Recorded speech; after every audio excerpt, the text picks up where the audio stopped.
Guys আর মাত্র 30 minute পর আমাদের সকলের প্রিয় ঋতুর হ্যাপি বার্থডে। সো আমাদের কাছে 30 মিনিট সময় আছে। এই 30 মিনিটের মধ্যে আমরা ঋতুর জন্য বার্থডে সারপ্রাইজ রেডি করব। Okay guys, let's go. Guys আমাদের আজকের প্ল্যান হচ্ছে ঠিক 12টা বাজে ঋতুকে আনবো আর এনে সারপ্রাইজ করব। তো তোমাদের কি মনে হয় ঋতু কি কোনো কিছু টের পাইছে? টের আবার পাইবো না, প্রত্যেকবারই তো সারপ্রাইজ দাও। হ্যাঁ, বাট আমার মনে হচ্ছে এবারে তেমন বেশি টের পাই নাই। তো যাই হোক ঋতুর বার্থডের জন্য দেখি আমরা কি কি নিয়ে আসি। চলো দেখি।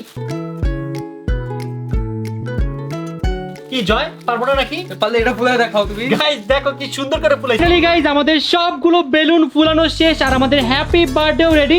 এখন জাস্ট আমরা এগুলো এই ওয়ালে ফিট করব। তাড়াতাড়ি চলে আসো চলে আসো। গাইস আমাদের হ্যাপি ফিট হয়ে গিয়েছে, এখন জাস্ট বার্থডেটা ফিট করে নিব। 12টা বেজে গিয়েছে, চলো চলো চলো। Happy birthday! চলো, আর ইউ এক্সাইটেড? ইয়েস, কি মনে হয় তোমার জন্য আমরা কি করেছি? ডেকোরেট করেছো।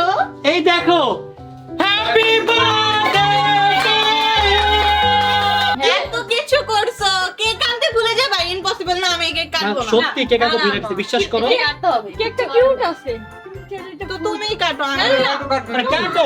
আমি এত সুন্দর করে রেডি আছি, ছবি তুলবো, কেক কাটবো, তোমরা ওর জন্য কেক আনো না। শোনো, তুমি হাত দাও, এটা দিয়ে ছবি তোলার বেশি ইয়ে হবে, মানুষ অবাক হয়ে যাবে যে এত ছোট কেক। ইউনিক কিন্তু আইডিয়াটা দেখো। আমাকে কি না, একটা আমি দিও। এটা খাবো না।